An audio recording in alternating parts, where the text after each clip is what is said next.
ओम नमः सिद्धेभ्यः। ओम नमः सिद्धेभ्यः। ओम नमः सिद्धेभ्यः। मंगलमय मंगलकरण वीतराग विज्ञान नमो तार जाते भई अरहंतादि महान कर मंगल करहु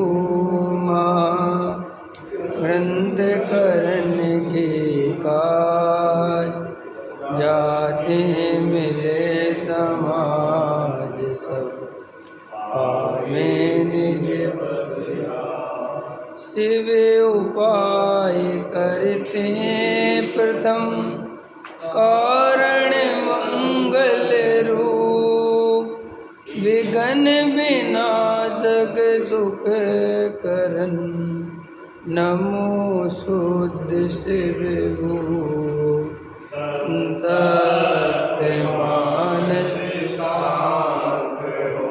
जिनके गुणों के गान वे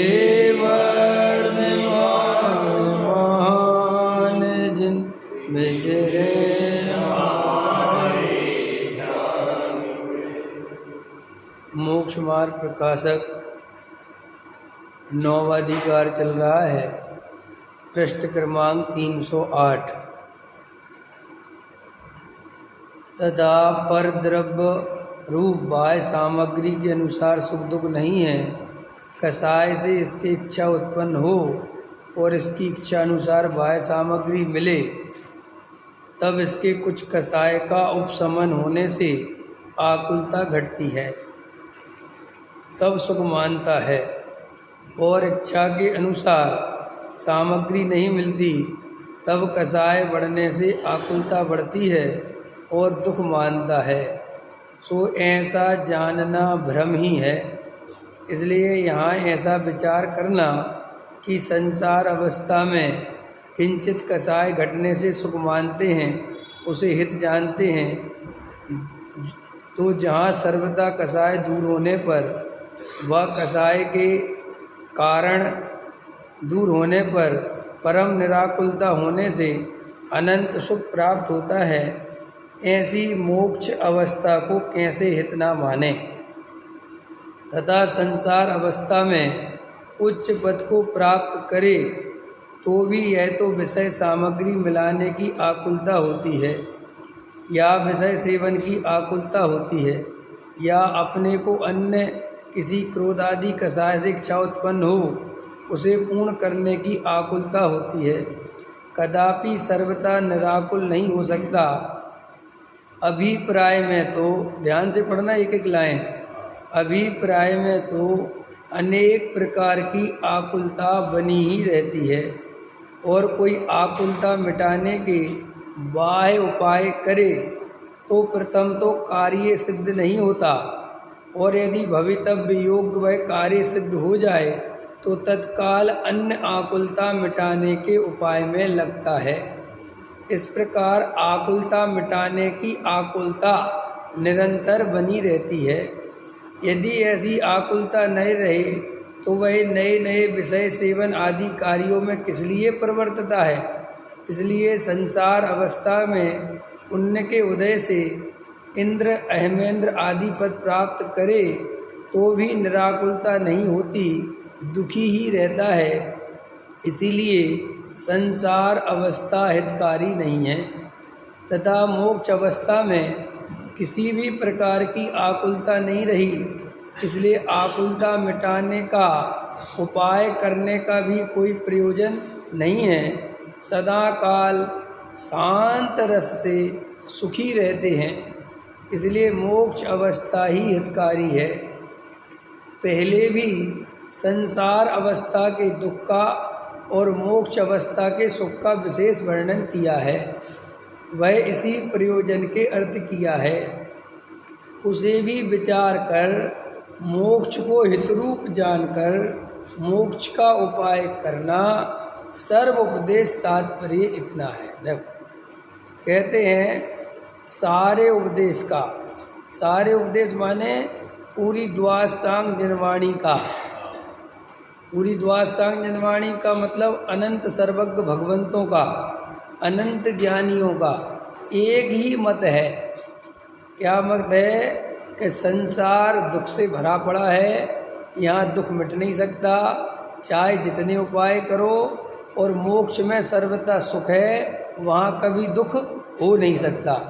इसलिए संसार की कोई भी अवस्था हो, चाहे वो इंद्र की हो, चाहे वो अहमेंद्र की हो, चाहे राजा की हो, चाहे सम्राट की हो, चाहे भिखारी की हो, कोई भी अवस्था सुखरूप नहीं है। यहाँ निरंतर जीव दुखी रहता है। अब उसकी सारा वर्णन अपन एक लाइन में भी देखते हैं, पढ़ते हैं। तथा संसार अवस्था में देखो, एक कसाय का अपन ऊपर वाला प्रकरण पूरा ले लिया, कभी बहुत रह गया है ना, कल तो खाली इस लाइन का अर्थ किया था। तथा परद्रव्य रूप बाह्य सामग्री के अनुसार सुख दुख नहीं है, ये कल इसका अर्थ किया था। अब कसाय से इसकी इच्छा उत्पन्न हो और इसकी इच्छा के अनुसार बाह्य सामग्री मिले, अब ये प्रकरण थोड़ा सा चर्चा है। तथा इसके कुछ कसाय का उपशमन होने से आकुलता मिटती है।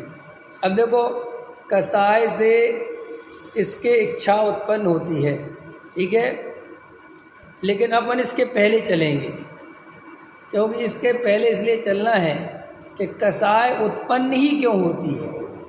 यहाँ तो कह रहे हैं कि कसाय इसके इच्छा उत्पन्न हो, ठीक है ना। अपन को प्रश्न करना है कि साहब कसाय उत्पन्न ही क्यों होती है। देखो कल एक मित्र का फ़ोन आया था बॉम्बे से, तो मैंने कहा, वो बोल रहे थे तत्व विचार कैसे करना है, तो मुझे फिर कल रात में ऐसा भाव आया था। मैंने कहा कल का प्रवचन मैं पूरी विधि बता दूंगा आपको मोक्ष मार्ग की। आज के प्रवचन में पूरा मोक्ष मार्ग की विधि क्या है, अपन को कैसे शुरुआत करनी चाहिए, वस्तु स्वरूप क्या है, ये आज आपको 45 मिनट में सब बताने वाला हूँ। तो अपन शुरुआत कर रहे हैं। कसाय से इसके इच्छा उत्पन्न होती है। बहुत ध्यान से सुनना, बहुत ईमानदारी से सुनना और अपने हित के लिए सुनना। कसाय के वशीभूत होकर नहीं सुनना और अपनी किंतु परंतु अभी नहीं लगाना, ठीक है विजय जी, बाद में लगाना। शांति सुनना, डिस्टर्ब नहीं करना। कसाय से इसके इच्छा उत्पन्न होती है, तो कसाय क्यों होती है? प्रश्न है। कसाय उत्पन्न होती है मिथ्यात्व के कारण, ठीक, इतनी बात सबको क्लियर है। ये बात आप मानते हो कि कसाय मिथ्यात्व के कारण पैदा होती है? कोई ऐसा तो नहीं मानता आप लोगों में से कि कसाय परद्रव्य के कारण उत्पन्न होती है? नहीं मानते? बोलो जल्दी। नहीं मानते कि मानते हो? नहीं मानते। नहीं मानते तो सम्यक दृष्टि हो, और मानते हो तो मिथ्या दृष्टि हो। जिनवाणी में तो लिखा है कि कसाय मिथ्यात्व के कारण उत्पन्न होती है, लेकिन हमें इंद्रिय ज्ञान के माध्यम से अपनी जो जन्मों जन्मों की मान्यता मिथ्यात्व रूप चल रही है, उसके कारण ऐसा लगता है कि कसाय पर द्रव्य के कारण उत्पन्न होती है। बिल्कुल अच्छे समझो। तो सबसे पहले कसाय का उत्पन्न होने का असली कारण क्या है? मिथ्यात्व। और हमें क्या लगता है? परद्रव्य। तुम्हारे बोलने से बहुत फर्क नहीं पड़ता है, वो अंदर अभिप्राय में वो वासना जो है, वो फर्क तो वहाँ से पड़ता है। अभी तुम यहाँ बोलोगे कि मिथ्यात्व के कारण कसाय उत्पन्न होती है, लेकिन बाहर निकलते ही पत्नी जरा सी सब्जी नहीं बनाएगी ढंग की, तो एकदम कहोगे कसाय इसके कारण उत्पन्न होती है। समझ में आया? व्यापार में कोई गड़बड़ हो जाएगी, ये आदमी हमारा सही काम नहीं करता। तो आपको, हम सबको क्या लगता है कसाय काय से उत्पन्न होती है? बहुत ध्यान से सुनना, मैंने सारी थीम आपके लिए आज तैयार करी है, आपकी समस्या सब सॉल्व हो जाएगा। तो सबसे पहले नक्की करो, निश्चित करो कि सारा जड़ दुख की, संसार की चार गति में घूमने का एकमात्र कारण मिथ्यात्व है, क्योंकि मिथ्यात्व के वशीभूत होकर ही जीव सारे पाप करता है, बाल बोध में पड़ा हुआ। अब देखो, किसी भी जीव को अपना आत्म कल्याण करना है तो प्रोसेस क्या है, उसे क्या करना चाहिए? तो सबसे पहले नंबर पर उसे देव शास्त्र गुरु का स्वरूप समझना चाहिए। सबसे पहले में पहले क्या करना चाहिए? देव शास्त्र और गुरु का स्वरूप समझना चाहिए। देव क्या है, शास्त्र क्या है, गुरु क्या है, ठीक है, ये उसको अच्छे से समझना चाहिए। रागी देसी देवता क्या भगवान हो सकते हैं? क्या वे वास्तव में भगवान हो सकते हैं? अगर वे राग देश करते हैं तो उनमें और मेरे में क्या अंतर है? वीतरागी देव ही सच्चे देव हैं, वीतरागता ही सच्चा धर्म है। समझ में आया? शास्त्र से, तर्क से, युक्ति से, न्याय से ये उसको वीतरागता की पहचान करना आना चाहिए, एक काम। फिर शास्त्र के माध्यम से शास्त्र की श्रद्धा होनी चाहिए। ये जो जिनेंद्र देव की वाणी है, जो वीतरागता की पोषक है, केवल वो ही सच्चे शास्त्र हैं, वो ही जिनवाणी है। और कोई शास्त्र जो राग देश का पोषण करते हैं, जो मिथ्यात्वादी की बातें करते हैं, वे सच्चे शास्त्र नहीं हैं। सो केवल वीतरागी शास्त्र को ही शास्त्र माने। फिर जो निर्ग्रंथ गुरु, नग्न दिगंबर साधु, साधु का सच्चा स्वरूप पहचाने, जो राग द्वेष करें, कसाय करें, सामाजिक कार्य करें, गृहस्थों जैसी वार्तालाप करें, जिनके जीवन में केवल बाहर से नग्नता हो, अंदर गृहस्थों जैसा व्यवहार हो। समझ में आया? जो प्रत्यक्ष ही बहुत कसाय करते हुए दिखते हो, गृहस्थों जैसा आचरण पालते हो, कहने को साधु हैं, वे सच्चे साधु नहीं हैं। जो धर्मशाला मंदिर आदि के निर्माण में संलग्न रहते हो, इन्हीं कामों में अपना उपयोग लगाते हो, वे जैन धर्म में सच्चे साधु नहीं हैं। तो सबसे पहले तो सच्चे देव शास्त्र गुरु का स्वरूप पहचाने। क्यों ये जरूरी क्यों है? कि अगर वो सच्चे देव शास्त्र गुरु का स्वरूप नहीं पहचानेगा, वीतरागता को धर्म नहीं मानेगा, तो वो कभी आत्मा की प्राप्ति कर ही नहीं सकेगा। इसलिए जरूरी है, क्योंकि गृहीत मिथ्यात्व के रहते अगृहीत मिथ्यात्व का नाश नहीं किया जा सकता। बोलो इस लाइन को। गृहीत मिथ्यात्व के रहते कभी अगृहीत मिथ्यात्व का नाश नहीं किया जा सकता। अच्छे से सुन लो। कई लोगों के दिमाग में बैठा हुआ है कि साहब अगर गुरु सही नहीं है और अगर वे आचरण सही नहीं पालते, जैन धर्म के अनुसार उनकी चर्या नहीं है, अब लेकिन साधु तो हैं और हम उनको नमस्कार आदि करें, अब भले ही वे यथायोग्य आचरण नहीं पालते तो उसका पाप उन्हें लगेगा, हमें क्या लेना देना, हम तो साधु मान के पूछते रहते हैं। ऐसी कई जीवों की कसाय मंद होती ना, तो उनसे कहते हैं कि अगर तुम कुगुरु को पूजोगे तो एक गृहीत मिथ्यात्व है, और गृहीत मिथ्यात्व का तुम अगर सेवन करोगे तो अगृहीत का नाश नहीं कर सकते, ऐसी जिनेंद्र देव की आज्ञा है। तो ये मनुष्य बाकी तीन गतियों में सम्यक दर्शन होता है, तो तीन गतियों में अगृहीत मिथ्यात्व अकेला होता है, गृहीत मिथ्यात्व नहीं होता।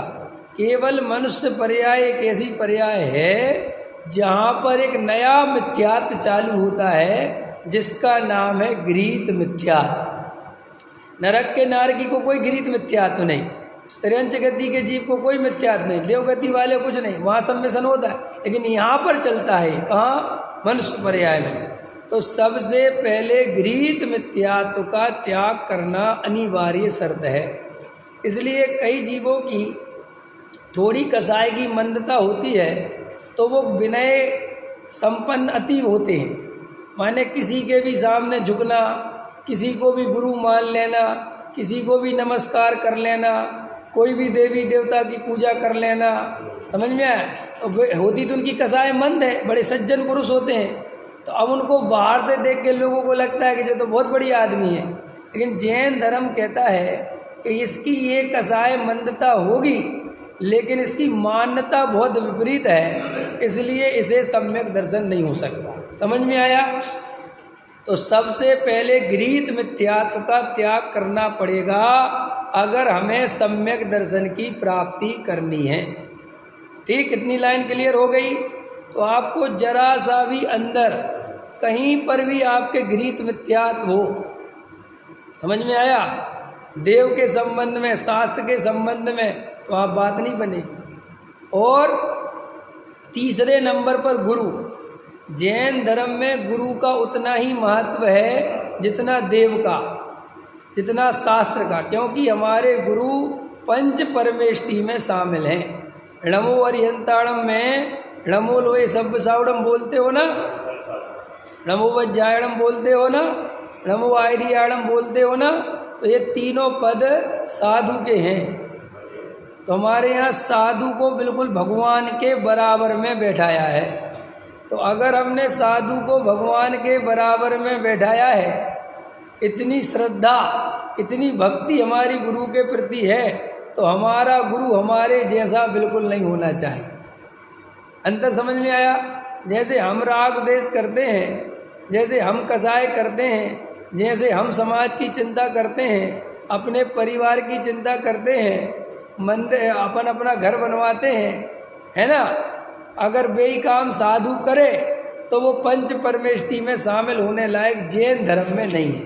देखो, अजैनों के साधुओं की बात नहीं करते, वहाँ अजैनों में साधुओं को इस तरह की छूट है। समझ में आया कि नहीं आया?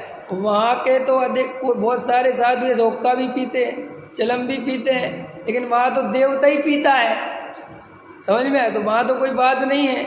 लेकिन यहाँ ये वीतरागी धर्म है, इसलिए यहाँ इस तरह की राग देश की प्रवृत्ति बिल्कुल भी मान्य नहीं है, स्वीकार नहीं है। तो गुरु के संबंध में ये बात आपको अच्छे से समझनी चाहिए।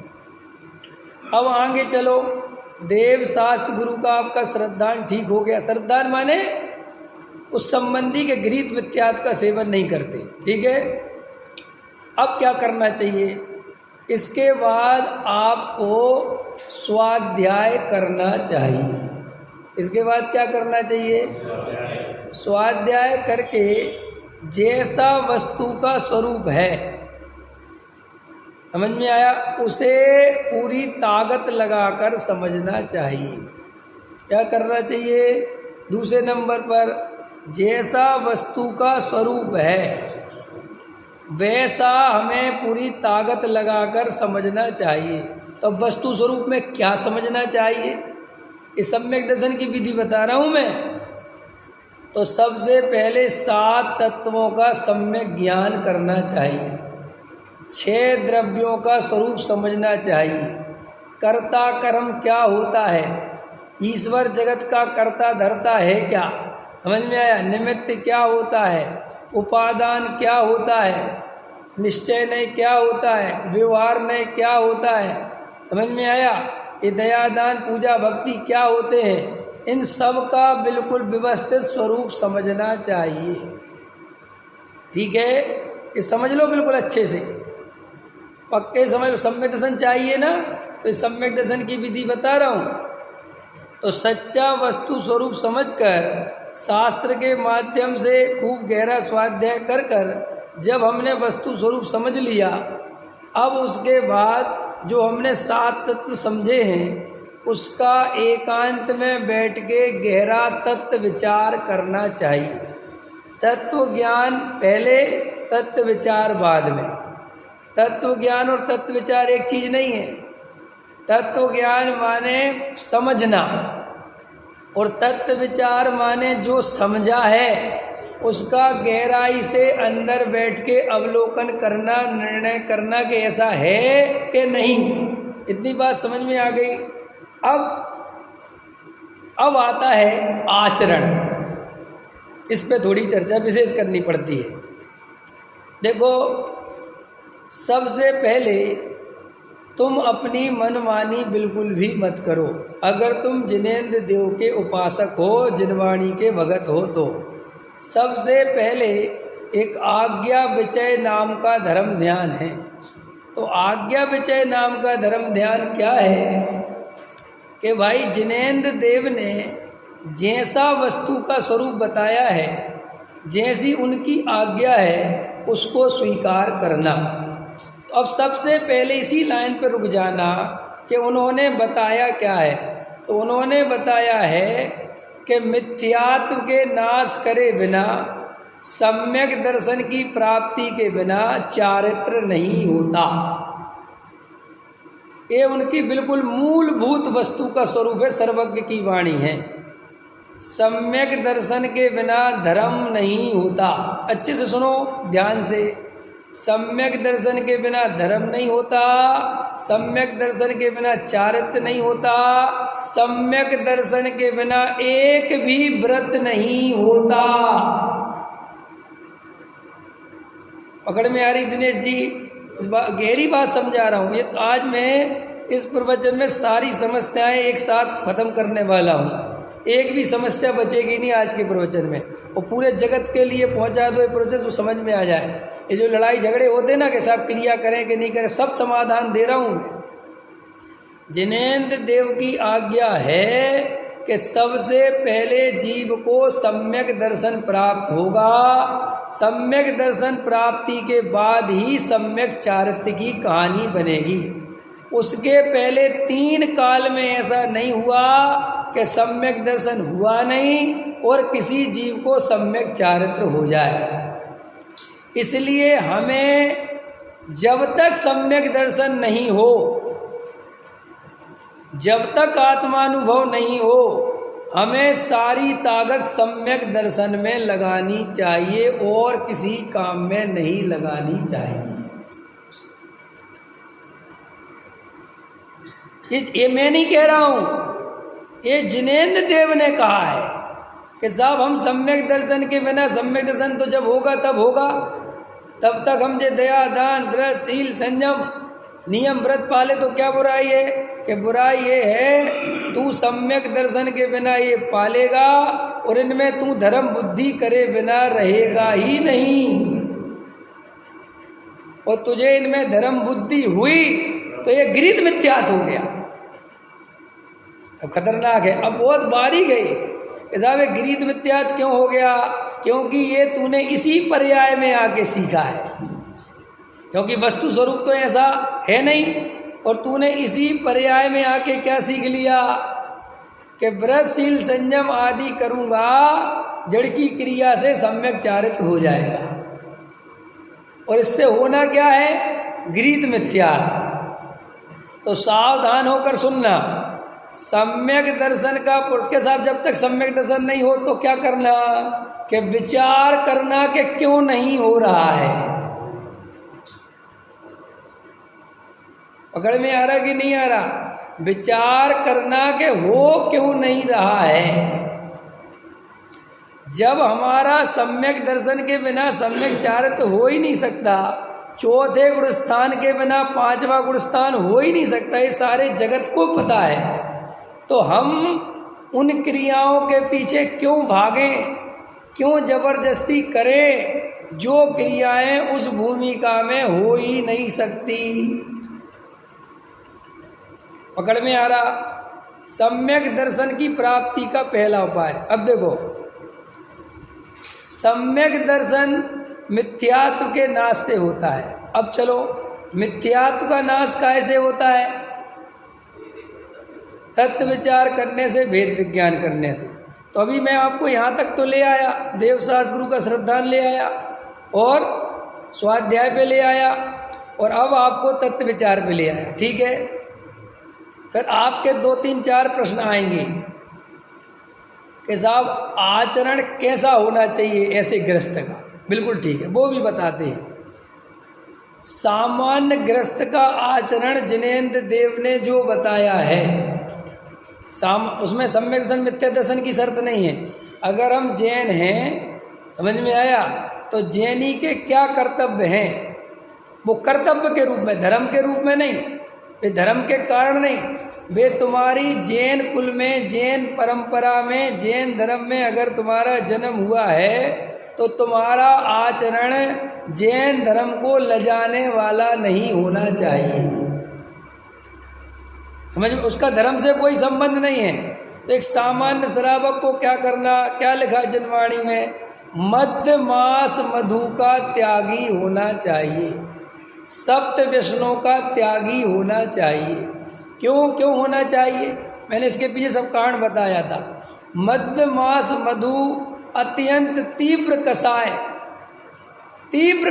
जीव ही उसका सेवन करता है। किसी जीव को मार के खाने का भाव सामान्य जीव को नहीं आता, बहुत तीव्र कसाई जीव को आता है। तो जिसके ऐसी तीव्र कसाय होगी कि किसी का मांस खाएगा तो वो जिनवाणी सुनेगा क्या, और जब जिनवाणी सुनेगा नहीं तो स्वरूप समझेगा क्या, और स्वरूप समझेगा नहीं तो संवेदन होगा क्या। समझ में आया। सप्त व्यसन में क्या है कि सप्त व्यसन के भाव अत्यंत आकुलता रूप दुख रूप है। अंतर समझ में आया। कोई जीव सप्त व्यसन करे तो वो शांति से जी नहीं सकता। समझ में आया। चोरी का त्यागी क्यों होना चाहिए, क्योंकि चोर के चित्त में शांति नहीं हो सकती। किसी जीव का तुम कत्ल कर दो तो शांति से बैठ सकते हो, हैं? बोलो। तो वो सारा सप्त व्यसन वो उसकी आप कर लेना। और क्या लिया, मध्य मास मधु, ठीक है।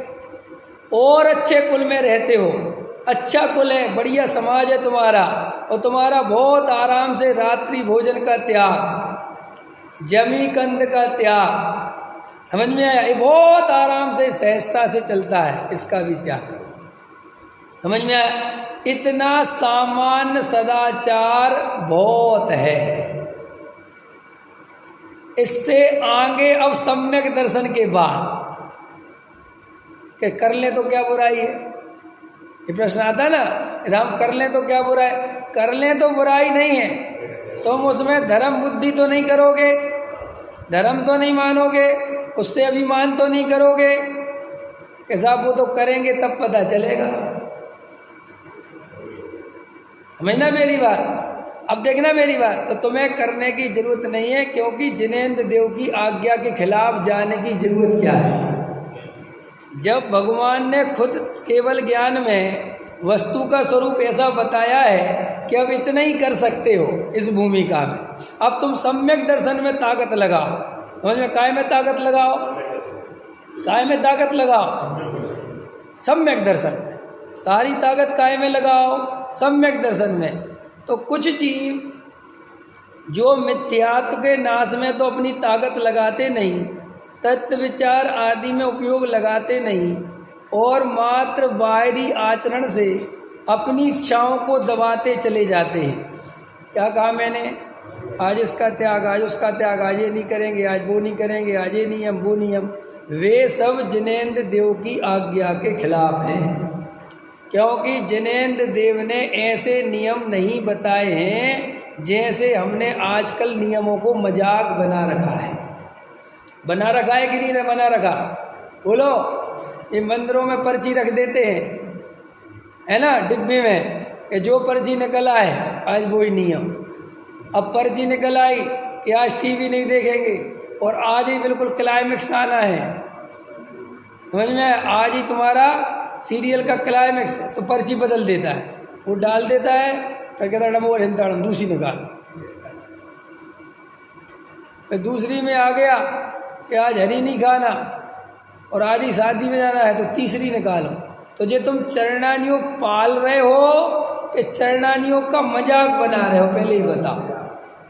ये जिनेंद्र देव की कहीं ऐसी आज्ञा है, किसी ग्रंथ में ऐसे आचरण लिखने की बात लिखी है क्या? तो कई लोगों के दिमाग में जो ये फतूर बैठा हुआ है कि जितना पाल लो उतना अच्छा, ऐसा जिन शासन में कहीं नहीं लिखा है। कि क्यों कि साहब पालना में बुरा है, पालना ना बुरा है ना अच्छा है, लेकिन सम्यक दर्शन के बिना व्रतशील संयम से आज तक जीव का भला हुआ ही नहीं, क्योंकि सम्यक दर्शन के बिना वो सच्चे होते नहीं। इसको तर्क दूं, कई लोगों को लगता है अरे जितने नियम पल जाए जी उतने अच्छे। तो द्रव्यलिंगी ने कितने पाले थे? और तुम्हारे अंदर तो इच्छा है और तुम जबरदस्ती ऊपर से दबा रहे हो। इंजीनियर साहब, नहीं समझ में आ रही मेरी बात? तुम्हारे तो परिणाम भी खोटे हैं, मात्र तुमने क्रिया रोक रखी है। अरे उस द्रव्यलिंगी साधु की तो क्रिया भी बहुत A1 क्वालिटी की। अरे A1 क्वालिटी की माने नग्न दिगंबर साधु हो गया, इससे ज़्यादा और क्या होगा।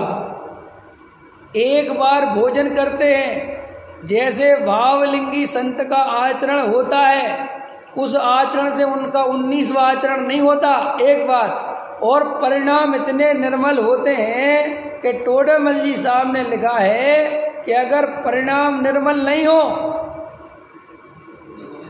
तो 9वें ग्रह में कैसे जावे। क्या नहीं समझ में आया भाई? खाली क्रिया की बात नहीं है। अरे हम लोग तो आज जो वर्तमान में अधिकतर श्रावक है, हम सब जो कुछ भी आचरण पालते हैं वो तो अंदर से भी परिणामों में निर्मल नहीं है।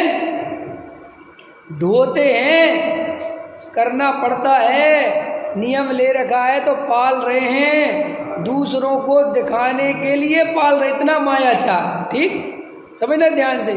तो तुम्हारा ये 2 कौड़ी का आचरण जो मायाचार से युक्त है, इसे तुम धर्म का कारण मानते हो, तो फिर द्रव्यलिंगी को तो मोक्ष हो जाना चाहिए। पकड़ में आया कि नहीं आया? तो ये जो रास्ता लोग अपनाते हैं धर्म के नाम पर, इच्छाओं को दबाते जाओ, सोचा करता हूँ भोगों से बुझ जावेगी इच्छा ज्वाला, परिणाम निकलता है लेकिन मानो पावक में घी डाला।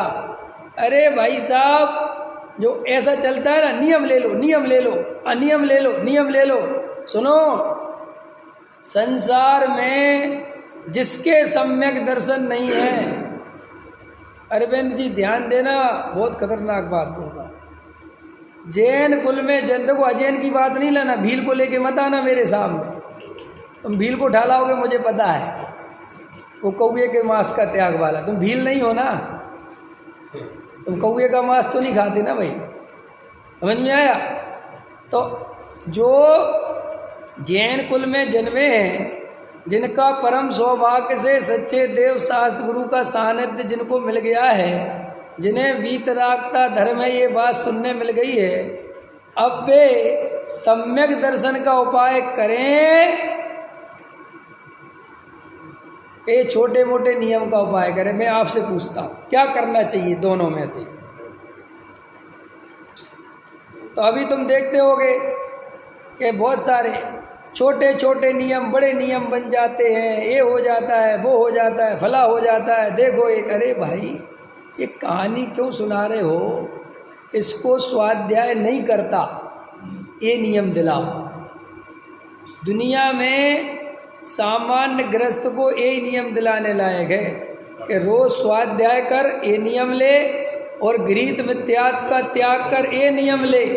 कि साहब बाकी के कि अगर वो स्वाध्याय करा और वस्तु का स्वरूप समझा और उसे सम्यक दर्शन हुआ, तो उसके सारे नियम अपने आप सच्चे आएंगे। और ऐसे मार मार के मुल्ला बनाओगे, समझ में आया? कि मुझे हार देना है तो नियम ले, नियम ले, कुछ होने वाला नहीं है। तुम जिंदगी भर आलू का त्याग कराते रहना, वो आलू तक भी नहीं छोड़ पाएगा, और तो छोड़ो। क्योंकि स्वाध्याय में ताकत है जो जीव को सम्यक दर्शन तक ले जा सकता है। सुनो ध्यान से पूरी बात, स्वाध्याय में क्या ताकत है? जो जीव को सम्यक दर्शन तक ले जा सकता है, और सम्यक दर्शन में ताकत है जो जीव को सम्यक चारित्र में ले जा सकता है, और सम्यक चारित्र में ताकत है वो तुम्हें मोक्ष ले जा सकता है। लेकिन इस क्रम का भंग करोगे, अपनी मनमानी करोगे, और तुम बड़े जिनवाणी के भगत बनते हो, जिनवाणी को सीधा नहीं देख सकते, उल्टा नहीं देख सकते, जिनवाणी को सिर पे लेके चलते हो, और जिनवाणी माता दर्शन की बलहारियाँ, इस सब करने से जिनवाणी की भक्ति नहीं होती। जिनवाणी की मानोगे तो भक्ति होगी। सिर पे जिनवाणी लेके चलना कि नहीं चलना उसका निषेध नहीं है, लेकिन चलने से तू अपने को जिनवाणी का भगत समझता है तो गलती में है। क्या लोग हम लोगों पे आरोप लगाते कि हम लोग स्वच्छंदी हैं, समझ में आया? लगाते कि नहीं लगाते कि साहब स्वच्छंदी हैं, तो स्वच्छ बस आत्मा की बातें जानते हैं, बढ़िया बोलना जानते हैं, बढ़िया पंडित हैं, छः उपसम अच्छा है, लेकिन है तो ये लोग स्वच्छंदी है ना। हाँ, आपको भी कहते हैं क्या? अच्छा तो ठीक है, समझ में आया? अब मैं खतरनाक बोल रहा हूँ। मैं ये कह रहा हूँ स्वच्छंदी का अर्थ क्या होता है, जाओ डिक्शनरी में पूछना स्वच्छंद माने होता क्या है। स्वच्छंदी इसका अर्थ क्या होता है, बताओ क्या अर्थ होता है? पढ़ा है विजय कुमार जी? हाँ, स्वच्छंदी का अर्थ होता है स्वयं माने स्वयं की, छंद माने इच्छा, जो अपनी इच्छा के अनुसार परिणमन करता है, खाना पूर्ति करता है, उसे स्वच्छंदी कहते हैं। तो देख, तू मुझसे कहता है स्वच्छंदी, जबकि मैं तो कोई मनमानी नहीं कर रहा। मैं तो जिनवाणी में लिखा है कि सम्यक दर्शन के बिना सम्यक चारित्र नहीं होता, मिथ्यात्व के नाश करे बिना इच्छाओं का अभाव नहीं होता, पर द्रव्य से इच्छा नहीं मिटती, पर द्रव्य सुख दुख का कारण नहीं है, पर द्रव्य से कसाय उत्पन्न नहीं होती। इसलिए मैं तो अपनी सारी ताकत मिथ्यात्व के नाश में लगा रहा हूँ, क्योंकि जिनवाणी की आज्ञा ये है। और तू अपनी मनमानी क्या करेंगे मिथ्यात्व का नाश, पहले साधु बनूंगा, तो स्वच्छंदी कौन है? करेंगे मिथ्यात्व का बाद में नाश, पहले मैं ब्रह्मचारी बनूंगा। अरे तो ये बता स्वच्छंदी कौन हुआ, तू के मैं? हमारी मान्यता अनुसार नहीं चलता वो स्वच्छंदी है। आप समझ गए? बस इतनी बहुत है, वो तो परिभाषा हो गई। आप समझ गए मैं क्या कहना चाहे? तुम हम पे स्वच्छंदी होने का आरोप लगाते हो कि गहरी है दिनेश जी बात। असली बता रहा हूँ मैं, स्वच्छंदी जबकि वो है कि क्यों कि तू जिनवाणी की आज्ञा का उल्लंघन कर रहा है, मैं नहीं कर रहा हूँ। जिनवाणी ये कह रही है कि 7वीं प्रतिमा के पहले ब्रह्मचर्य नहीं हो सकता, और तेरी 6 प्रतिमाओं का पता नहीं है और तू ब्रह्मचर्य व्रत लेके बैठा हुआ है, तो कोई जिनवाणी का उल्लंघन कौन कर रहा है?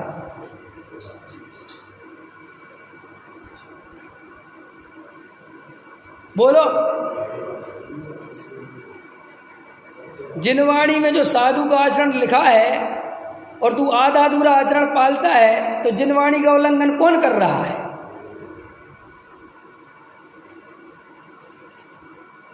मेरे से कहता स्वच्छंदी है। तो स्वच्छंद का अर्थ समझता क्या है? तो टाइम रोटी खा लेने से स्वच्छंदी हो जाते और रूखी सूखी खा लेने से धर्मात्मा हो जाते। ये अर्थ नहीं होता भाई, गलती में है तुम बहुत बड़ी, ऐसा स्वरूप नहीं है। टोडामल जी साहब ने अब अच्छा चलो मेरी तो नहीं मानते, इसकी मानते हो ना, मोक्ष मार्ग प्रकाशक को सारे मोक्ष मानते ना। अच्छा बता इसमें टोडामल जी ने क्या लिखा पता है आप? टोडामल जी साहब ने लिखा है, भूमिका से ज़्यादा वृष्टि संयम पाले तो तीव्र कसाय बिना पाले नहीं जा सकते। ये खतरनाक हजम भाई साहब, पेट में जाने के पहले उल्टी कर दे। और ये मैं नहीं कह रहा हूँ, ये टोडामल जी कह रहे हैं। तो मनमानी कौन कर रहा है, तू के मैं? सप्त व्यसन से बड़ा पाप मिथ्यात्व है, ये लिखा टोडामल जी ने। और तुझे मिथ्यात्व की चिंता नहीं है, समझ में आया कि नहीं आया? और तू ये केला ना खा लूं इसकी चिंता करता है, तो मनमानी कौन कर रहा है? मैंने कहा ही था आज सारा बात खत्म करनी है, आज अंतिम प्रवचन है, समझ में आया? आज अंतिम, आज के बाद सब यही रात भारी, यही अंतिम रात, समझ में? सब, अब कुछ नहीं बचना चाहिए, कोई प्रश्न नहीं बचना चाहिए। अब केवल आज के बाद केवल आत्म तत्व बात करनी है। तुम्हारी सारी जो भी क्रियाकांड की समस्या है और समस्याएं सुन ही लो, सब मैं बता ही देता हूँ। पूजा पाठ करना चाहिए कि नहीं करना चाहिए, प्रक्षाल करना चाहिए कि नहीं करना, बिल्कुल करना चाहिए, एक गृहस्थ के कर्तव्यों में है। तुमने अगर मंदिर बनाया है तो उसका पूजा पाठ क्या पड़ोसी आएगा करने के लिए? अगर तुम ट्रस्टी बने हो और तुमने समाज के सामने ट्रस्टी, आई एम ट्रस्टी, ये ट्रस्टी माने क्या होता है? ट्रस्ट माने विश्वास, है ना? और मैं ट्रस्टी माने इस मंदिर की सारी जिम्मेदारी मेरी है, मैं ट्रस्टी हूँ। हे समाज वालों, तुम मेरा विश्वास करो। कहा है ना? तो पूजा करेगा कि नहीं करेगा? तेरा बाप भी करेगा। क्यों? ये ट्रस्टी बन के घर में बैठ जाते हो और पुजारी कोई और करे पूजा, ये कर्तव्य से विमुख हुए कि नहीं हुए? और किसे पढ़ाते हो स्वच्छंदी का पाठ? आप समझ गए? तो ये तुम्हारे पूजा पाठ भक्ति, ये तो कर्तव्य है समाज के। इसमें क्या धर्म और क्या अधर्म, क्या सम्यक दर्शन और क्या मिथ्या दर्शन, ये तो एक गृहस्थ के कर्तव्य है। जैसे तुमने शादी करी है, बाल बच्चे पैदा करे हैं, तो उन्हें रोटी खिलानी पड़ेगी। तुम सरकार को ये कहो कि बच्चे तो मैं पैदा करूंगा, पालोगे तुम, सरकार पालेगी? पागल हो गया क्या है?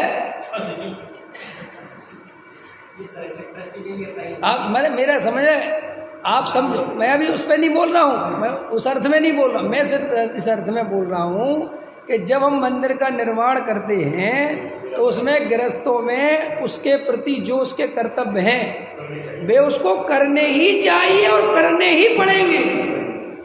मैं ये कह रहा हूँ, बच नहीं सकते। अगर तुमने शादी करी है, समझ में आया, बाल बच्चे करे तो भैया कमाना पड़ेगा, रोटी लानी पड़ेगी, खिलाना पड़ेगा। ऐसे ही जे दया दान पूजा, ये क्या है? ये कोई धर्म थोड़ी, इनका धर्म से क्या मतलब है? इनको धर्म का बात ही कहना बेकार है। फिर ये दया दान पूजा, अरे दया दान पूजा में दान क्या? कोई गरीब है तो मदद करो, दान है भाई मंदिर में जो सामान की जरूरत है वो दो। इसमें क्या धर्म, क्या मतलब है इसमें धर्म? इसका धर्म से क्या संबंध है? ये तो भाई धर्म तो आत्मा की चीज है ना। धर्म माने क्या? जैसा वस्तु का स्वरूप है तो जीव जुदा पुद्गल जुदा, ऐसा जान ऐसा श्रद्धान कर। धर्म को इससे मतलब है।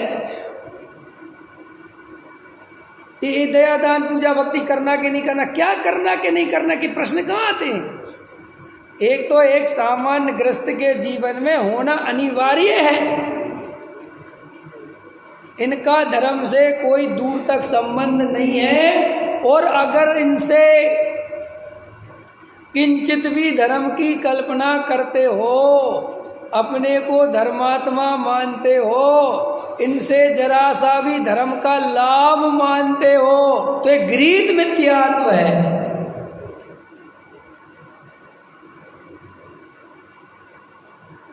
आज मैंने सोच ही लिया था इसको दया दान पूजा भक्ति का ये मैटर खत्म करना है। ये बहुत दिमाग खराब कर रखा लोगों ने मेरा। लोग ऐसे दिमाग ऐसे चढ़ चढ़ के आते जैसे पता नहीं क्या कौन सी एक के 47 लेके आ गए है। प्रक्षाल कर, अरे करना, तेरे बाप को करना पड़ेगा प्रक्षाल। तू होता कौन है मना करने वाला? एक बात बता, प्रतिमा जी है, देवशास्त्र गुरु उनकी देख रेख करेगा कि नहीं करेगा? एक सरदार अपने गुरुद्वारे का ध्यान रखता है कि नहीं रखता है? सब रखते तो तू क्यों नहीं रखेगा? उसमें क्या बात है? तो साहब आप तो कहते हैं इनमें धर्म नहीं है, उसमें क्या बात है? अरे शादी है, घर गृहस्थी है, तो बाल बच्चों को पालना के माँ क्यों नहीं पूछता? पालना के नहीं पालना मंदिर में आके पूछता है, प्रक्षाल करना कि नहीं करना? वहाँ पूछता ही नहीं कोई। आज तक मेरे से किसी ने प्रश्न पूछा, पंडित एक बात बताओ, ये बाल बच्चे पाले कि नहीं पाले है? वहाँ तो उल्टा हम कह रहे हैं कि मत पाल, भाग जा। कहता कैसी कैसी बातें करते हो? और ये जरा सा ये पूजा पाठ 2 4 10 क्रिया कांड की बात करो तो छोड़ दे क्या? अरे छोड़ दे, अरे तो छोड़ दे करता क्या यार? रोज रोज पकड़ में आया भूमिका से ज़्यादा व्रत नहीं पालना, और पालोगे और मिथ्या दृष्टि होगे तो गारंटी से सम्यक दर्शन में वो बाधक बनेगा, सहायक नहीं। अभी कई लोग सुनते हैं मेरे प्रवचन, कई श्वेतांबर भाई भी सुने, पता नहीं कौन कौन सुनते रहते, भगवान जाने, समझ में आया। अब वो आते रहते हैं, भाई साहब संयम से रहने में क्या बुराई है, दया दान व्रतशील संयम पालने में क्या बुराई है, जितना हो जाए उतना अच्छा है ना, घर में रहने से अच्छा है तो कि अपन आश्रम में रहें, क्या बुराई है। अरे कमाल है, कमाल है। तू मुझसे पूछता है क्या बुराई है, जिनवाणी से पूछना, जिनेंद्र भगवान से पूछना, मैं होता कौन हूँ बताने वाला। उनने कहा है ऐसा कि सम्यक दर्शन के बिना घर छोड़ के चले जाना। उनने आखिर पूरा आचरण चरणान योग का जैन धर्म जगत विख्यात है। बोलो 11 प्रतिमाएं पढ़ी कि नहीं पढ़ी? किस किस ने पढ़ी, हाथ उठाओ। रमेश जी पढ़ी है 11 प्रतिमा? अरे ठीक है, इतनी तो पढ़ी है कि 10वीं प्रतिमा में जाके 11वीं प्रतिमा में जाके वो निकलता है, इतना तो पता है। 7वीं ब्रह्मचर्य, 8वीं आरंभ, 9वीं अनुमति त्याग, 10वीं, समझ में आए? तो अनुमति त्याग वहाँ जाके होती है। अभी तुम जी इस क्रम से चलोगे कि नहीं चलोगे? जो स्वरूप है वस्तु का वो मानोगे कि नहीं मानोगे? कि नहीं साहब मिथ्या दृष्टि तो है लेकिन हमारा घर में रहने का भाव नहीं रहा। तुम होते कौन हो? रहने भाव नहीं रहा। ये पता है ये भाव क्यों नहीं बसते, ये नहीं रहा वो नहीं रहा, मेहनत नहीं करनी है, खुद रोटी नहीं बनानी है। आज एक भी ब्रह्मचारी खुद रोटी बनाने को तैयार नहीं है, बनवा के देखो तुम। जबकि पता भी नहीं है कि कौन सी प्रतिमा में वो अपना भोजन बनाना छोड़ता है। आज तो जरा सा चद्दर डालो और समाज वाले खिलाओ, हाँ, और जाके खिलाओ। अब समाज वाले जरा सा 19-20 और खिलाओ नहीं, फिर उनके हिसाब से पूरा बनाओ है। और गृहस्थ पापी हैं ही, उन्हीं पापियों से सारे महाराज खा रहे, उन्हीं पापियों से सारे ब्रह्मचारी खा रहे। अपना बनाओ ना शुद्ध सात्विक भोजन और कमाओ भी, क्योंकि उस प्रतिमा में तो अभी ऐसा भी नहीं है। अब बोलो आगम के विरुद्ध कौन चल रहा है? मैं तो प्रश्न ही है, बोलो। अब मुझसे कहते कि आगम के विरुद्ध बोलते, क्या आगम के विरुद्ध बोलता हूँ भाई? मैं तो साफ साफ कह रहा हूँ, सम्यक दर्शन ज्ञान चरित्राणी मोक्ष मार्ग है, आचार्य उमा स्वामी का तत्वा सूत्र में पहला सूत्र, वहाँ चलो। जिनेंद्र देव की वाणी में पूछो, सम्यक दर्शन के बिना सम्यक चरित्र होता है? उनसे पूछो, क्या गृहस्थ मिथ्या दृष्टि घर छोड़ के चला जा सकता है? भाई साहब ये तक लिखा है कि सम्यक दर्शन के बिना कोई साधु बन जाए तो अपवाद जानना, वो राजमार्ग नहीं है।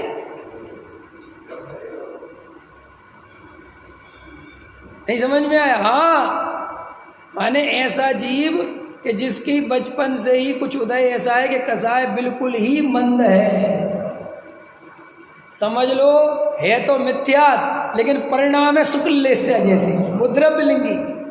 उद्रव्यलिंगी साधु ऐसे ही होता है, उसके क्या होता है परिणाम बिल्कुल शुक्ल लेस्या जैसे, और होता है अंदर मिथ्या दृष्टि, लेकिन उसे खाने पीने भोगने विषय कसाय के परिणाम बचपन से ही नहीं रहते। समझ में? बिल्कुल भाव ही नहीं रहते, और वो साधु बन जाता है, वो अलग चीज है।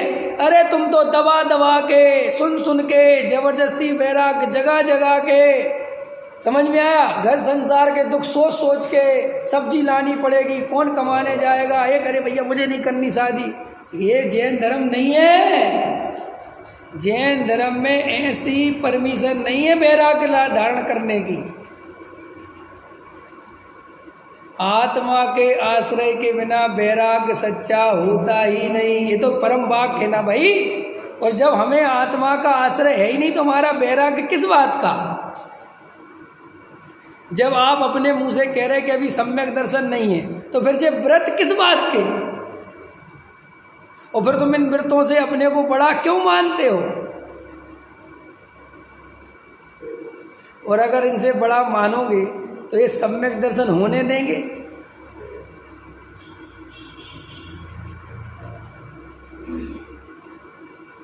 दान देना और दान नहीं देना, समझ में आया? इनका धर्म से कोई संबंध नहीं है। ये तो पुण्य की संपदा है भाई, पुण्य के उदय से आती है। और जिस जीव का पुण्य का उदय हो उसके पास चली जाती है। तुम्हारा क्या लेना देना है? आपको पता है विजय जी, मैंने आपसे कहा मुझे 50,000 रुपये दे दो, तो आपको क्या लगता कि मैं देने वाला? ऐसा लगता कि नहीं? और ये लेने वाले, जैसे एक भिखारी है, अपन उसे 10 रुपये ले अपन क्या सोचते मैंने दी, तुमने कुछ नहीं दिए। उसका पुण्य का उदय था इस समय, इसलिए तुम्हें देने का भाव आया। अगर उसका पाप का उदय होता, गारंटी से देते देते जेब में रख लेते। ऐसा होता है कि नहीं? तुम किसी के करता धरता हो कहाँ? तुम क्या सोचते हो कि तुम्हारे भरोसे दुनिया चल रही है? अरे कोई के भरोसे दुनिया नहीं चल रही। दुनिया में दुनिया के भरोसे दुनिया चलती, सब अपने अपने स्वतंत्र हैं। मेरा पुण्य का उदय होगा और मेरी जेब में करोड़ रुपए आने होंगे।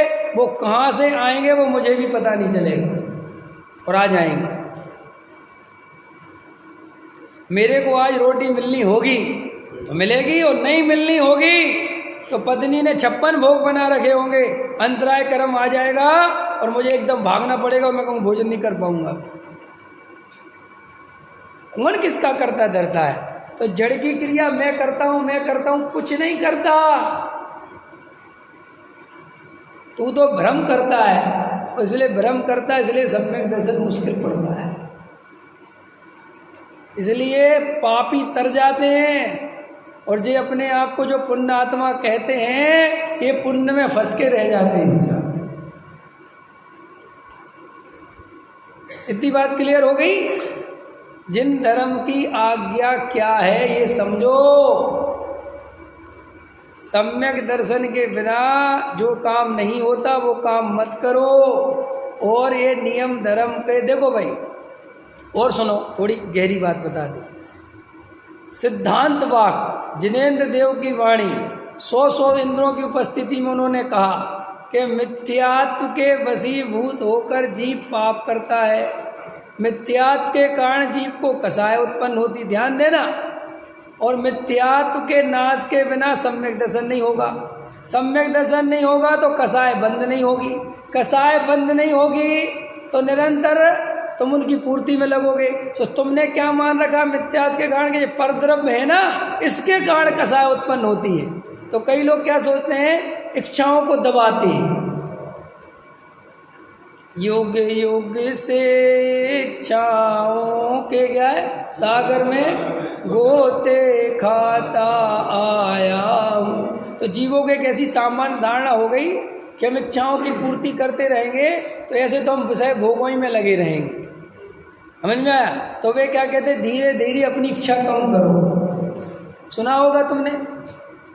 और अपने जैनों में बहुत अभ्यास करते हैं, एक उपवास करेंगे, फिर 2 करेंगे, फिर 3 करेंगे, फिर 4 करेंगे, फिर 5 करेंगे, फिर 6 करेंगे, फिर 7 करेंगे।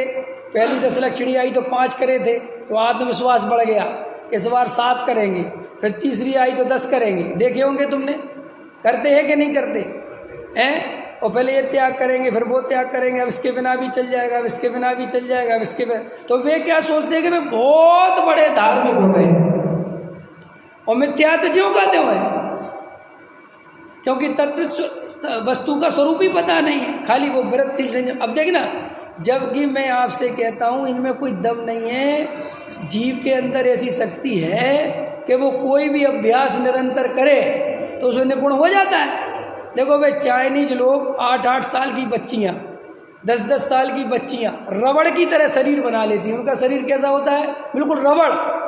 देखो भाई, ओलंपिक में कहाँ से कैसे कैसे कूद जाते हैं, तुम तो कल्पना भी नहीं कर सकते। तुम तो देख के डर जाते हो। तो आखिर निरंतर वो अभ्यास करने से वो चीज़ में निपुण हो गए कि नहीं हो गए? यही देखो डायबिटीज वाले हैं, ये लोग फीकी चाय पीते पीते पीते 2-4 दिन तो परेशानी होती जब नई नई डायबिटीज होती है। फिर वो डॉक्टर कह देता है कि अब बिल्कुल फीकी पीना है चाहे मर जाना। तो देखो 4-6 दिन फीकी फीकी पीते पीते 10वें दिन वो फीकी ही मीठी लगने लगती है। और फिर ये दशा होती है कि अगर 2 साल तक वो फीकी पी ले और गलती से कोई बीच में मीठी दे दे तो पी ही नहीं जाए।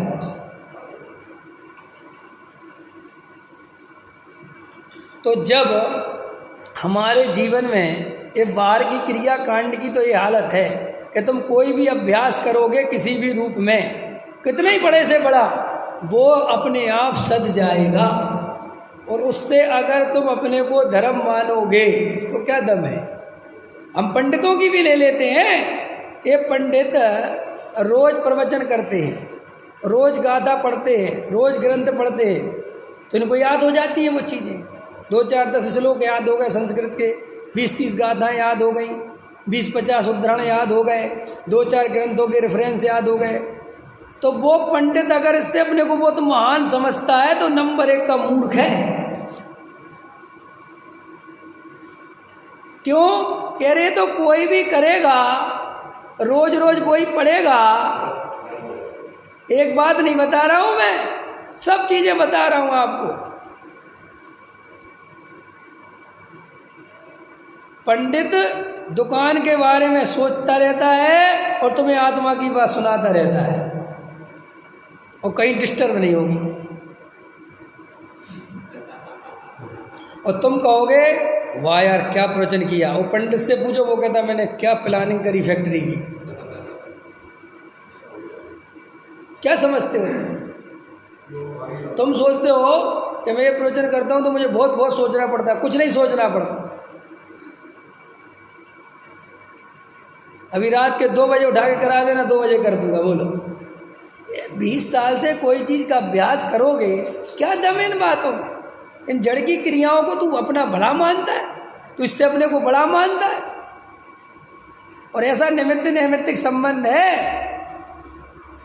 ऐसा संबंध नहीं है कि अचानक से कोई भी पर्याय आ जाएगी। ऐसा नहीं है, क्रम है। पढ़ लेना, उत्तरोत्तर पूर्ववर्ती पर्यायों का अपना एक क्रम है, सिलसिला है।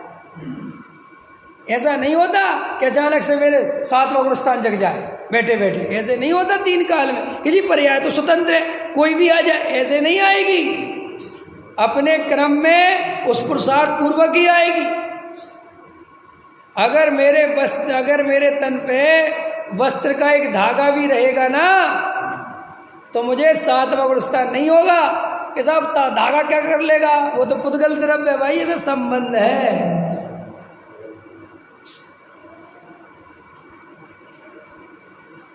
पकड़ में आया? अभी प्रवचन का एक पार्ट पूरा हुआ है, नेगेटिव वाला। आज सारा पार्ट नेगेटिव वाला, मैंने क्या क्या करने से सम्यक दर्शन नहीं होता, अभी इस पार्ट पे चर्चा हुई है। कल इस पार्ट पे चर्चा करूंगा कि क्या करने से सम्यक दर्शन होता है। एक दिन प्लेट हो गया। विजय जी कह रहा है तो कर दूं पूरा, मेरे बाप का कुछ नहीं जा रहा। मैं तो 10 बजे तक खींच दूंगा, खींच दूं 10 बजे तक खींच दूं।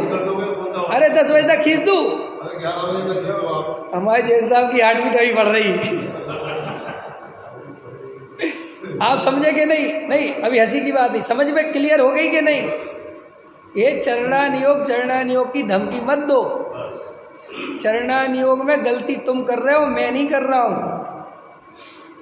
मैं 2 टाइम रोटी खा के सही हूं और तुम 1 टाइम खा के भी गलत हो।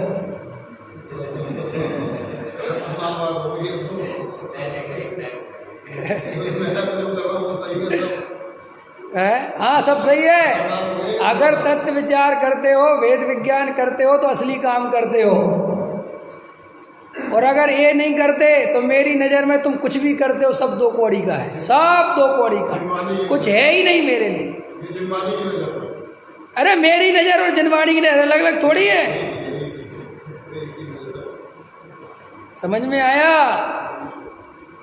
तो अभी आपको कुछ क्लियर हो गया? पूजा पाठ के, दयादान के सब क्लियर हो गए पार्ट, कुछ बचा तो नहीं।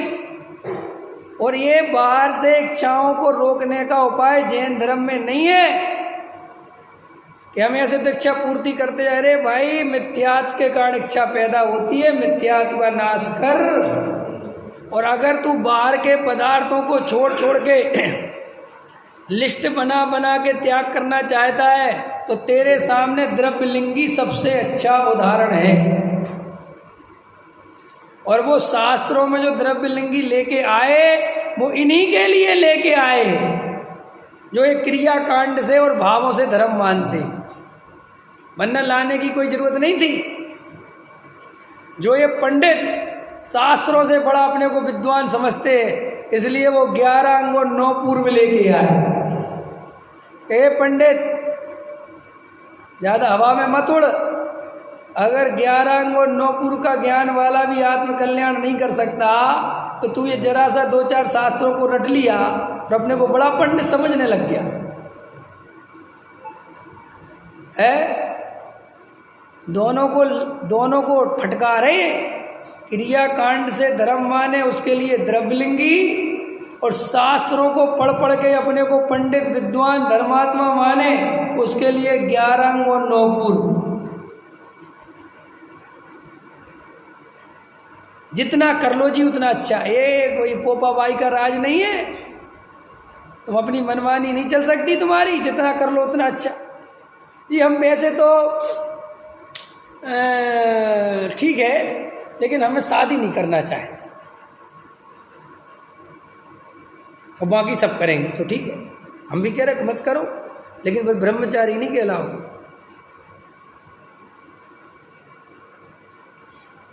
हैं जी? हाँ जी, ये ब्रह्मचारी तो पहले चाहिए, वो तो नाम के आगे लगने के लिए तो मरे जा रहे हैं। मैं सच बता रहा हूँ, ईमानदारी की बात बता रहा हूँ। जब मैं पीएचडी कर रहा था, हृदय की बात बता रहा हूँ, मैं ईमानदारी की याद आ गई इसलिए बता रहा हूँ। मैं जब पीएचडी कर रहा था तो मेरा तीसरा वो हुआ सेमेस्टर, जो बोलते सेमेस्टर क्या बोलते, अरे तीसरा 3 साल निकल गए मेरे। तो मेरा एक इंटरव्यू हो गया फाइनल, तो भाई साहब बोलने लगे अब तुम लगभग डॉक्टर हो, अब कोई टेंशन नहीं है, तुम डॉक्टर लगाया करो आज से। मैंने कहा मैं नहीं लगाऊंगा, जब तक पूरी हाथ में डिग्री नहीं आएगी, समझ में आया, तब तक मैं डॉक्टर नहीं लगाऊँ। तो बोले नहीं, यहाँ तो पीएचडी रनिंग होती है और लोग डॉक्टर लगाना चालू कर देते हैं। मैंने कहा ऐसे ही तो ब्रह्मचारी करते हैं मुझे यही तो करना नहीं है, मेरे बस की नहीं है। भाई साहब, हम जिस योग्य नहीं है, हमारा जो पद नहीं है, हम उस पद की श्रद्धा लोगों से लेते हैं, इससे बड़ा पाप दुनिया में कोई दूसरा नहीं है। तुम अंदर छल कपटी मायाचारी हो और कोई क्रिया तुम पाल रहे हो छल कपट से, और कोई तुम्हारी क्रिया की प्रशंसा कर रहा है और तुम बहुत खुश हो रहे हो, तुमसे बड़ा पापी कोई है? कि तुम्हें ईमानदारी से बता देना चाहिए कि नहीं नहीं नहीं भैया मत करो, ऐसे मत करो।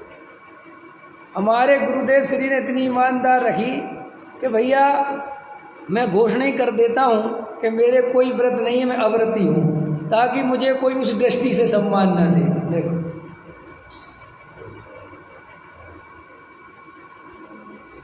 और आज तो पोपा भाई का राज है, एक स्त्री का त्याग कर दो और चाहे जो मनमानी करो, कोई उसके योग आचरण नहीं, खूब खाओ पियो मस्त रहो, बस ब्रह्मचारी जी हैं। क्या बात के ब्रह्मचारी जी हैं जी? बस स्त्री शादी नहीं करी। ये जैन धर्म का पालन हुआ, ये जैन देव की आज्ञा का तुमने पालन किया, और तुम मुझसे कहते हो कि मैं स्वच्छंदी हूँ। स्वच्छंदी कौन हुआ? अपनी मनमानी किसने करी? और मैं तो अपने दोषों को स्वीकार करना हूँ। मैं ये नहीं कह रहा हूँ, मैं तो कह रहा हूँ कि भैया मैं नहीं कर पा रहा हूँ, मैं आगे नहीं बढ़ पा रहा हूँ। समझ में आया कि नहीं आया? मैं तो मेरा जो असंयम है उसकी निंदा कर रहा हूँ, और तू तो तेरा है असंयम, दिखा रहा है संयम और ले रहा है प्रशंसा, तो सही नहीं है तेरी मनसा। समझ में आया? अभिप्राय खोटा है, इसलिए मैं घोषणा करता हूं कि मेरा काम हो जाएगा तो तेरा काम रह जाएगा। जबकि तू सोच रहा है मन ही मन के मैं आगे बढ़ गया, लेकिन तुझे नहीं पता तू ये मायाचारी करके और पीछे चला गया। अब कल आपको बताऊंगा कि तत्व विचार कैसे किया जाता है। सहजानंद